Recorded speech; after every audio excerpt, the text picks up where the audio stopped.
Good morning students. अपने इस class में डिस्कशन करेंगे factors affecting absorption of water. Last class में हमने डिस्कशन किया था कि वाटर का एब्जॉर्प्शन जो है वो सॉइल टू रूट लेयर्स या यूँ मान लें कि सॉइल से रूट के अंदर किस टाइप से वाटर एब्जॉर्ब हो रहा था, वाटर किस टाइप से मूवमेंट करके आ रहा था, कौन कौन से उसके पाथवे थे, एपोब्लास्ट, सिम्प्लास्ट, वेक्यूलर ट्रांसपोर्टेशन या वेक्यूलर पाथवे अपने डिस्कशन कर लिए थे। आज अपने बात कर रहे हैं इस क्लास में factors affecting absorption of water, यानी वाटर का एब्जॉर्प्शन जो है उसको कौन से फैक्टर अफेक्ट करने वाले हैं। तो फर्स्ट फैक्टर ले रहा हूं मैं सोइल सोइल वाटर। देखो ये कंफर्म था आप लोगों को कि सोइल जो है उस सोइल में आप लोगों को डिफरेंट टाइप्स ऑफ वाटर या टोटल वाटर जो था, टोटल वाटर था, उस वाटर को आपने बोला था होलार्ड। क्या बोल रहे थे अपने? होलार्ड। और इस होलार्ड में आपने ये कहा था कि सर इस होलार्ड में आप लोगों के पास 3 टाइप्स ऑफ वाटर थे। एक था हाइग्रोस्कोपिक वाटर, दूसरा आपने डिस्कशन किया था ग्रेविटेशनल वाटर, और तीसरा आप लोगों ने डिस्कशन किया था केमिकल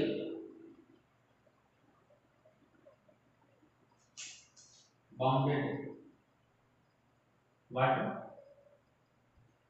और चौथा आप लोग लिख सकते थे कैपिलरी वाटर।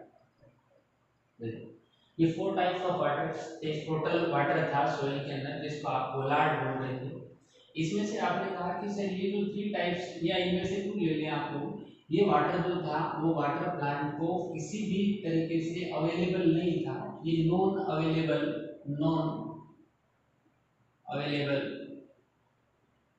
वाटर था। और ये नॉन अवेलेबल वाटर जो था, इस वाटर को आपने बोला था इकार्ड। क्या नेम दिया था? इकार्ड। और ये जो कैपिलरी वाटर था वही प्लांट को वाटर अवेलेबल था, इसको आपने बोला था चिशार्ड। क्या बोला था? चिशार्ड इसको नेम दिया था।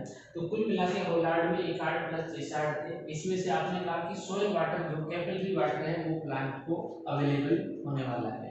तो ये कैपिलरी वाटर है या ये मान लें कि सोइल वाटर है, वो वाटर एब्जॉर्प्शन की प्रोसेस को किस टाइप से अफेक्ट करेगा। देखिए एक आप ये कह सकते हो कि सर सोइल जो है उसकी water holding capacity,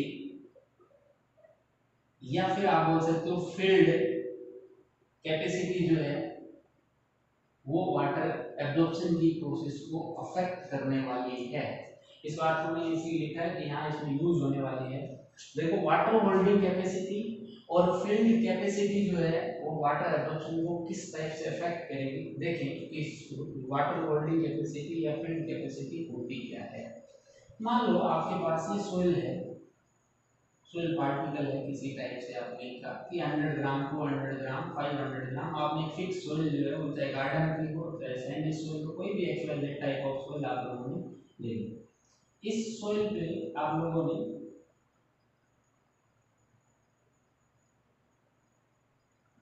filter paper लगा रखा है यहाँ पे।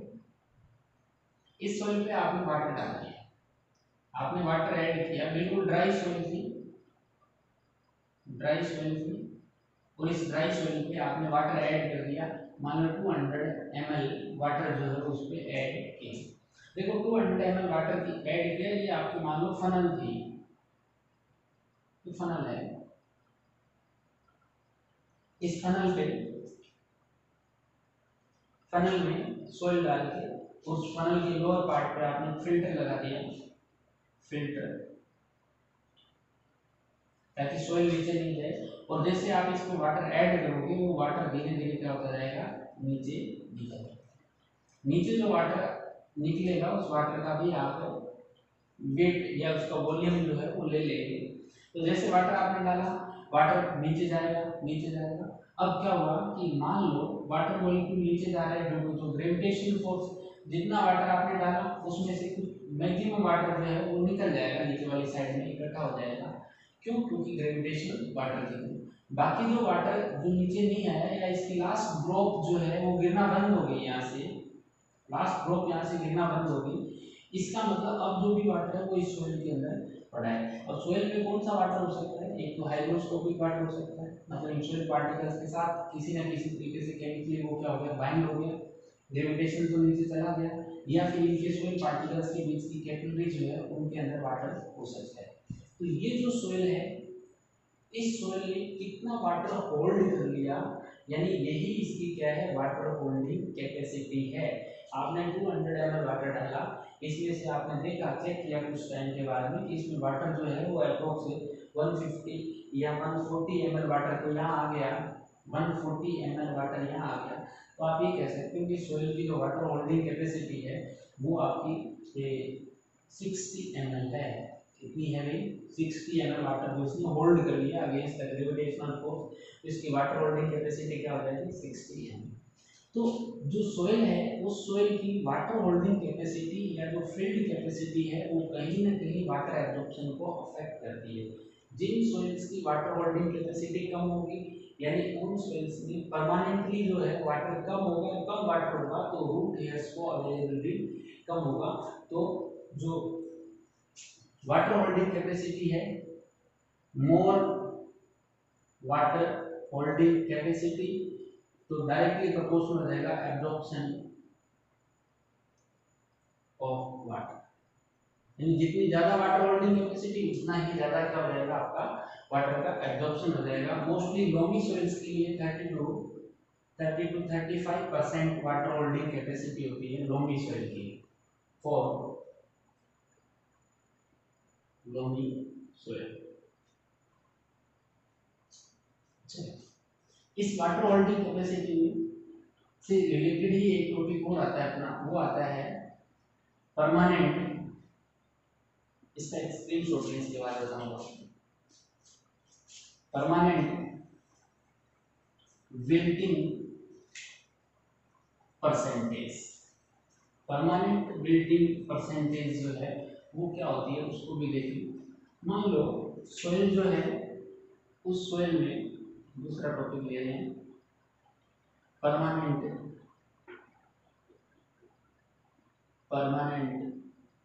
विल्टिंग परसेंटेज,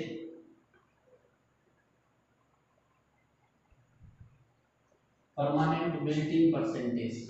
देखो परमानेंट विल्टिंग परसेंटेज, पहले देखें विल्टिंग क्या होता है। विल्टिंग को आप लोगों ने जनरली देखा होगा मुरझाना,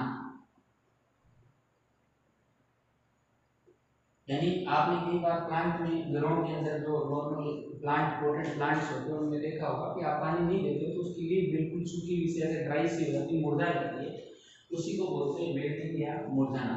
और यदि विल्टिंग क्या हो जाए, परमानेंट हो जाए, यानी उसके बाद यदि आप पानी दे देते हो फिर भी वो प्लांट जो है वो खिलता ही नहीं है प्रॉपर्ली, उसकी लीफ जो अपनी वापस परमानेंट शेप में, मतलब पुरानी ओल्ड शेप में नहीं आती, तो इसका मतलब वो लीफ क्या होगी, परमानेंटली विल्ट हो गई। तो ये कह रहा है कि percentage of water in soil, यानी सोइल में वाटर का परसेंटेज कितना है, एट विच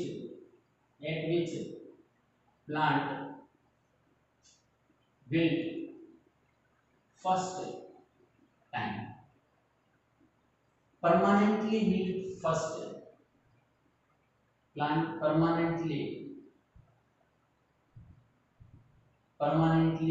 विल्ट फर्स्ट टाइम, यानी सबसे पहले प्लांट जो है, यानी कब किस परसेंटेज पे बिल्ड होगा, मुरझाएगा, उसी को आप बोलते हैं percentage built, sorry permanent building percentage.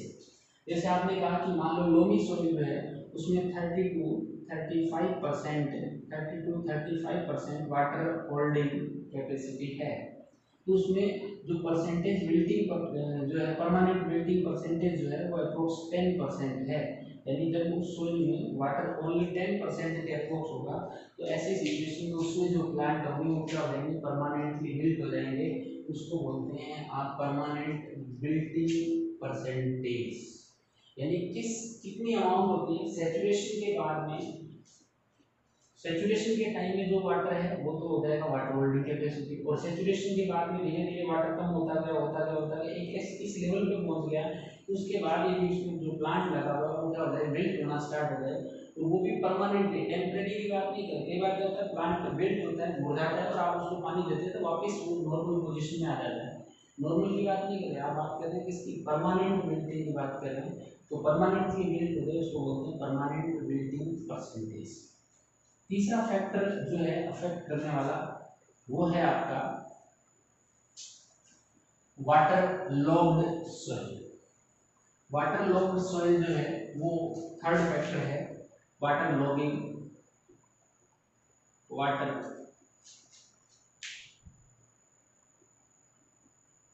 Logged soil. देखो वाटर लॉग्ड सॉइल का मतलब क्या है कि सपोज दैट आपके पास सैचुरेटेड सॉइल है विद सोइल विद वाटर, यानी जो सोइल है वो वाटर से सैचुरेटेड है, यानी वाटर जो है वो मैक्सिमम प्रेजेंट है इसमें सोइल में, और after after this we add some amount of water, यानी इसके बाद भी आपने क्या कर दी, वाटर की कुछ अमाउंट आपने इसमें ऐड की है, तो नो डाउट वो वाटर कहाँ जाएगा, ग्रेविटेशनल वाटर की तरफ जाना चाहिए था।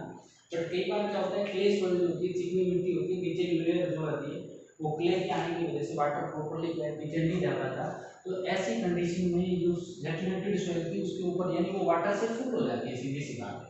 और वाटर लॉग्ड सॉइल उसी को बोलेंगे जिसमें सैचुरेशन के बाद भी कुछ अमाउंट ऑफ वाटर प्रेजेंट होगा, और उस वाटर लॉग्ड सॉइल जो है उसमें क्या होगी, सॉइल एयर जो है, सॉइल एयर जो है वो एब्सेंट हो जाएगी। सॉइल एयर क्या हो जाएगी, एब्सेंट हो जाएगी। क्यों, क्योंकि बीच का जो स्पेस था, पार्टिकल्स के बीच का हल्का फुल्का स्पेस था जहां आपको कैपिलरी वाटर मिल रहा था, थोड़ा वो जो स्पेस था उसमें एयर भी मिल रही थी, बट वाटर लॉगिंग मतलब आपने एक्स्ट्रा अमाउंट ऑफ वाटर उसमें ऐड कर दिया, इस वजह से जो बीच का एयर स्पेस था वो ब्लैंक हो गया, एयर वाटर के जाते ही बाहर निकलेगी, मतलब वो उस सोइल में एयर नहीं है, और एयर नहीं होने की वजह से आप यदि उसमें प्लांट लगाओगे तो प्लांट जो है वो उसका एब्जॉर्प्शन नहीं कर पाएगा उस वाटर का, हालांकि सोइल में वाटर खूब है बट फिर भी वो उसका एब्जॉर्प्शन नहीं कर पाएगा। तो ऐसी सोइल को आप बोलते हैं वाटर लॉग्ड सोइल, और वाटर लॉग्ड सोइल जो है उसमें भी आपका एब्जॉर्प्शन एब्जॉर्प्शन ऑफ वाटर जो है वो कम होता है, डिक्रीज हो जाता है, और ऐसी कंडीशन में भी in this soil plant can wilt, और ऐसी सिचुएशन में भी प्लांट क्या हो सकते हैं, विल्ट हो सकते हैं, मुरझा सकते हैं। एक तो कंडीशन थी कि जब प्लांट सोइल में वाटर नहीं था तब विल्ट हो रहे थे, दूसरी कंडीशन अभी कि सोइल लॉक्ड है, वाटर लॉक्ड है, मतलब फुल वाटर प्रेजेंट है सोइल में, तो ऐसी सिचुएशन में भी प्लांट जो है वो विल्ट हो सकते हैं। तो इसको बोलते हैं, ऐसी सोइल को बोलते हैं फिजियोलॉजिकल ड्राई सोइल। क्या बोलते हैं भाई, फिजियोलॉजिकल ड्राई सोइल, यानी फिजियोलॉजिकल पॉइंट ऑफ व्यू से ड्राई सोइल है क्योंकि प्लांट उसको एब्जॉर्ब नहीं कर पा रहा। इसके अलावा आप लोग कह सकते हैं कि इसको कौन से फैक्टर अफेक्ट कर रहे हैं, तो एक फैक्टर आप लोग ये डिस्कशन कर सकते हैं, टेम्परेचर। टेम्परेचर जो है वो मैक्सिमम एब्जॉर्प्शन जो है, मैक्सिमम वो 20 टू 30, या कई बार बुक्स में आप लोगों को 25 टू 35 भी लिखा होता है, 20 टू 30 डिग्री सेंटीग्रेड जो टेम्परेचर है उसमें मैक्सिमम एब्जॉर्प्शन ऑफ वाटर होता है। इससे लेस लो टेम्परेचर जो होगा उसमें भी डिक्रीज हो जाएगा, और इससे हाई टेम्परेचर जो होगा उसमें भी क्या हो जाएगा, एब्जॉर्प्शन हाई टेम्परेचर जो है 30 से अबव होगा उसमें भी वाटर एब्जॉर्प्शन की प्रोसेस जो है वो क्या हो जाएगी, आपके डिक्रीज हो जाएगी। इसके अलावा आप बोल सकते हैं कि सोइल सॉल्यूशन जो है उसकी कंसंट्रेशन, तो इसका एक स्क्रीनशॉट लें, मैं यहाँ लिख देता हूँ, चलो page number, concentration of soil solution, देखो कंसंट्रेशन ऑफ सोइल सॉल्यूशन जो है वो भी कहीं ना कहीं वाटर एब्जॉर्प्शन को अफेक्ट करने वाली है, क्योंकि जितनी ज़्यादा कंसंट्रेशन होगी वहाँ कंसंट्रेशन ग्रेडियंट के अगेंस्ट वर्क होने वाला है, इसका मतलब वाटर एब्जॉर्प्शन नहीं होने वाला। इसके अलावा आप लोग ये भी कह सकते हो 6 नंबर पे रेट ऑफ ट्रांसपीरेशन, क्योंकि आपने कहा था कि सर पेसिव मेथड से वाटर एब्जॉर्प्शन होता है, पेसिव मेथड के लिए फोर्स कौन जनरेट कर रहा था, ट्रांसपिरेशन प्रोसेस कर रही थी। तो जितना ज़्यादा ट्रांसपिरेशन उतना ज़्यादा एब्जॉर्प्शन ऑफ वाटर होगा, और जितना ट्रांसपिरेशन कम होगा उतना ही एब्जॉर्प्शन ऑफ वाटर क्या हो सकता है, कम हो सकता है। इसके अलावा आप बोल सकते हो ह्यूमिडिटी, ह्यूमिडिटी जो है वो भी अफेक्ट करती है, ह्यूमिडिटी वो भी अफेक्ट कर रही है कहीं ना कहीं वाटर एब्जॉर्प्शन को, क्योंकि देखो ह्यूमिडिटी जो है वो डिक्रीज करती है, decrease the absorption of water, यानी वाटर एब्जॉर्प्शन को ह्यूमिडिटी है वो ऑलवेज क्या करेगी, डिक्रीज करेगी। क्यों करेगी, जैसे ही ह्यूमिडिटी बढ़ेगी ट्रांसपिरेशन की रेट कम होगी, ट्रांसपिरेशन कम होगा तो वाटर एब्जॉर्प्शन भी क्या हो जाएगा आपका, कम हो जाएगा।